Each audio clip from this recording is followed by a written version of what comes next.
சிக்கனமாயிருங்கள். கிறிஸ்துவில் பிரியமானவர்களே, ஆற்றில் போட்டாலும் அளந்து போடு என்பார்கள். எது தேவையோ அதை மட்டும் வாங்குங்கள். இன்று நம்மில் பலர் எவ்வளவு செலவு செய்கிறோம் என்பதை மறந்துவிடுகிறோம். வாழும் வரைதானே வாழ்ந்திடுவோம் என்று சொல்லி நாம் ஆடம்பரமாக செலவு செய்கிறோம். இது நம்முடைய தேவைகளில் மிகப்பெரிய நெருக்கடியை ஏற்படுத்தும். உணவு, தண்ணீர், மின்சாரம், செல்வம், பணம், இயற்கை வளங்கள் என்று பல வளங்களை நாம் பயன்படுத்துகிறோம். நாம் எப்படி சிக்கனத்தை கையாளுகிறோம் என்பதை சிந்திக்க அழைக்கப்படுகிறோம். இன்று செல்வத்தை எவ்வளவு வேகமாக கண்மூடித்தனமாக செலவு செய்கிறோம் என்பதை நாம் சிந்திக்கின்ற வேண்டும்.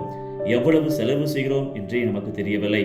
எனவே இன்றைக்கு மட்டுமல்ல, நாளையும் வாழ வேண்டும். எனவே சிக்கனமாய் இருப்போம், சேமித்து வைப்போம்.